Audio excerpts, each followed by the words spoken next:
Graça e paz, queridos irmãos e irmãs, que Deus te abençoe onde você estiver, que Deus abençoe sua vida, sua casa e tudo que está ligado a ti. Meu irmão, minha irmã, você já pensou no poder que tem as suas palavras? Você já pensou no efeito que elas têm sobre sua vida e sobre tudo que está ligado a você? Pois é sobre isso que eu vou falar hoje. A palavra, ao contrário de que muitas pessoas pensam, ela influi a nossa vida. A palavra, ela é uma poderosa ferramenta que o ser humano subestima e muito. Por que a palavra é tão poderosa? Eu vou te dar um exemplo. Através da palavra, Deus ele criou todo o universo. Ele criou a terra. Ele criou tudo. Por exemplo, em Salmos 33:6 está escrito: mediante a palavra do Senhor foram feitos os céus e os corpos celestes pelo sopro de sua boca. Isso também você pode ver muito claro no livro de Gênesis. Se você começar a ler o livro de Gênesis, que está no começo da Bíblia, lá vai estar relatado a criação do mundo todo. Deus disse que haja luz e houve luz, né? Então, a palavra, ela é uma coisa muito poderosa, é uma ferramenta muito poderosa. E ela é uma espada de dois gumes. Ou você pode usar ela para algo bom, tipo, para proteger, né? Mas também você pode usar ela para algo mal, destruir, né? Por exemplo, coisas da sua vida. E por causa disso, a gente tem que ter muita prudência em que dizemos e como dizemos as coisas, né? Então, como as palavras elas afetam a nossa vida? Em si, isso é um pouco complexo de explicar, mas eu vou tentar ser bem breve.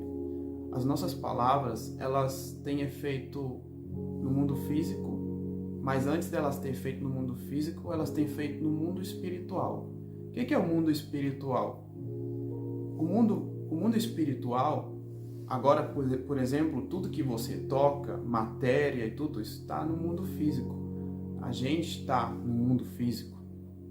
E o mundo espiritual é o que está por trás do mundo físico. Se você descortinasse o mundo físico, você veria o mundo espiritual. E no mundo espiritual existem anjos, existem demônios, e lá se passam todas as coisas espirituais. Então tudo que passa no mundo natural é uma reflexão do que passou primeiro no mundo espiritual. E as nossas palavras, elas vão diante de nós. As nossas palavras, bem dizer, elas viajam. Então tudo que você diz no mundo espiritual vai ter um efeito. E a gente colhe o que planta. As nossas palavras em si, a gente está plantando para mais tarde colher. Te vou dar um exemplo. Imagina duas pessoas. Elas moram na mesma cidade, elas trabalham no mesmo lugar, visitaram a mesma faculdade, universidade. As famílias delas são bem parecidas. Eles têm, vamos dizer que são dois homens. Eles têm uma boa esposa, bons filhos. Mas para um a vida é um fracasso e o outro ele anda só em vitória, de bênção em bênção e conquistando tudo e marcando a diferença em todo lugar que ele vai. E por que isso? Provavelmente um ele é prudente com suas palavras e o outro não é tão prudente. Vou te dar um outro exemplo, por exemplo. Existem pessoas que, e às vezes, né, a gente tem que refletir, assim, a gente não está cometendo esse erro. A gente não pode apontar com o dedo para os outros e falar assim, olha, fulano está fazendo uma coisa errada, fulano faz isso errado. Não olha o que fulano está fazendo. Olha o que você está fazendo, tá? Por favor.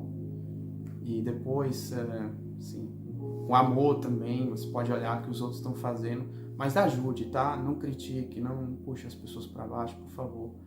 Não foi para isso que Deus nos chamou. Deus nos chamou para ser vai ser uma bênção para as pessoas, né? Então, diz as coisas com amor quando você vai dizer elas, tá? Mas não quero aí desviar do assunto. Por exemplo, como a gente constrói através das palavras e como a gente destrói através das palavras. Por exemplo, tem pessoas aí fora que dizem que para elas tudo dá errado, que para elas tudo é ruim, que para elas nada dá certo. Aí a pessoa declarando essas coisas, ela está declarando, ela está decretando essas coisas sobre a vida dela. Ninguém está dizendo contra ela está dizendo para ela mesma. O que está acontecendo? No mundo espiritual, o que ela está falando, isso está abrindo portas, mas está dando legalidades ou permissões, bem dizer, para coisas más agirem na vida da pessoa. E o que acontece, consequentemente? A vida da pessoa começa a dar errado e tudo que ela diz acontece. Mas aí tem as pessoas que, por exemplo, são sábias em palavras e elas dizem coisas boas que, por exemplo, para eles tudo dá certo, que Deus está com eles, que eles vão romper em nome de Jesus e que a vida deles é uma bênção, que a família deles é abençoada, que as pessoas ao redor deles são boas, que prestam. Essas pessoas, elas estão declarando coisas boas.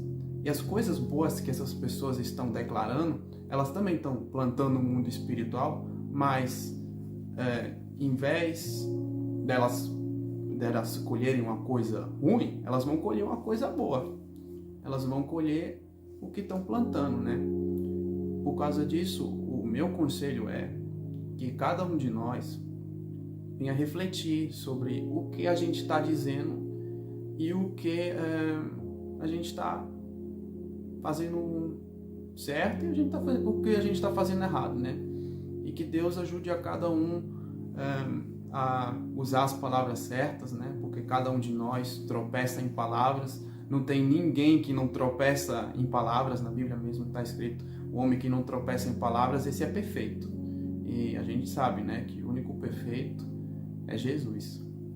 Mas as palavras também, elas são um efeito do nosso caráter, quer dizer, uma reflexão do nosso caráter, né? Bem dizer, desculpa.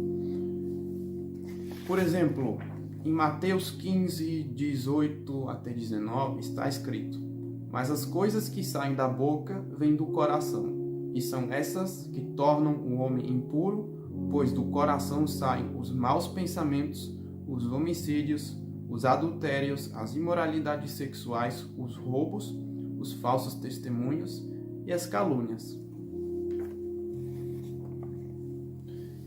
Então, as coisas que você diz, as coisas que você fala, tanto para você mesmo quanto para os outros, é uma reflexão do seu caráter. Se você fala coisas boas, provavelmente você é uma pessoa boa. Se você fala coisas não tão boas, né, você me desculpa, mas é um pouco questionável, né? Não é congruente. A Bíblia mesmo fala que de uma mesma fonte não pode sair água quente e água fria, né? Então a gente tem que ter muito cuidado com o que a gente diz e o que a gente com o que a gente diz, né? A gente tem que ter muito cuidado. Por exemplo, o que é muito errado, por exemplo, você pegar a Bíblia, ler, orar, isso é bom, tá? Isso não é errado. Mas depois de você fazer isso, você logo começa a atacar alguém, a xingar, a falar que a pessoa não presta, essas coisas. Olha, desculpa, mas essas coisas não dá para fazer, não. Você me desculpa, mas isso não é bom. E também, as palavras, como a gente usa elas com as pessoas ao nosso redor, elas têm, eu já falei, elas têm efeito, né? E, por exemplo, você pode usar elas para construir algo, né? Construir algo bom na sua vida, para animar, para motivar alguém, consolar uma pessoa que está passando por uma situação difícil, abençoar pessoas também, porque a gente tem que ser bênção na vida das pessoas, né? Então, se alguém está passando por por uma coisa dura, vai lá, consola a pessoa, libera a palavra de bênção sobre ela, porque as tuas palavras têm poder, tá? Mas claro, como falei também, a gente tem que ser prudente, porque palavras podem destruir, amaldiçoar, desanimar, entre muitas coisas, né? E a gente colhe o que planta, né? Então vamos ter muito cuidado com isso, por favor. Antigamente, se respeitava muito mais o poder das palavras. Um bom exemplo, por exemplo, seria a história de Jacó e seu irmão Esaú, né?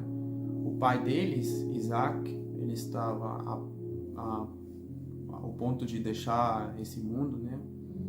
E ele liberou a bênção sobre Jacó, né?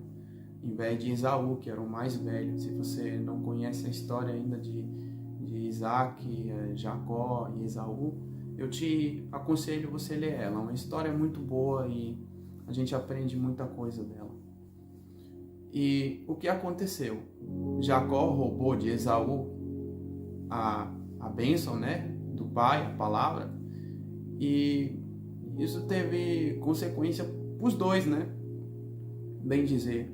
E também teve briga por causa disso. Então, antigamente se respeitava muito mais o poder das palavras, né, do que hoje. E um bom exemplo é essa história mesmo. Antigamente as pessoas levavam muito mais a sério, tão a sério que eles entravam em conflito físico, né? Sobre uma bênção que o pai liberou. O pai simplesmente disse: eu te abençoo, né? Então, uma frase assim tão simples tem um poder tão gigantesco, né? Então a gente não pode subestimar isso. Mas como eu falei, ninguém de nós é perfeito. A gente tem que vigiar as nossas palavras, a gente tem que vigiar o que a gente diz, para quem a gente diz, e principalmente a gente tem que pedir sabedoria para Deus, né? Porque às vezes, olha, tem hora para tudo, tem hora para falar e tem hora para ficar quieto, né? E tem coisas que a gente não deveria falar, ou não deveria falar pelo menos agora, né? Então, quando você orar, é muito importante que você peça a Deus sabedoria em que dizer, para quem dizer e como dizer. Isso é de suma importância, tá? Eu espero que esse vídeo te tenha ajudado. Caso você gostou desse vídeo, por favor, dá um joinha. Isso daí ajuda o YouTube a recomendar o vídeo para outras pessoas. E compartilhe esse vídeo com 2 ou 3 amigos. E claro, se você tiver sugestões aqui sobre o que a gente poderia falar, por favor, sinta-se livre. Escreva nos comentários aí e eu vou dar uma olhada, tá? Então, que Deus te abençoe, que Deus abençoe seu dia, sua casa, e que tudo que você empreender, que venha dar certo, em nome de Jesus, tá? Fique com Deus e que Deus te abençoe.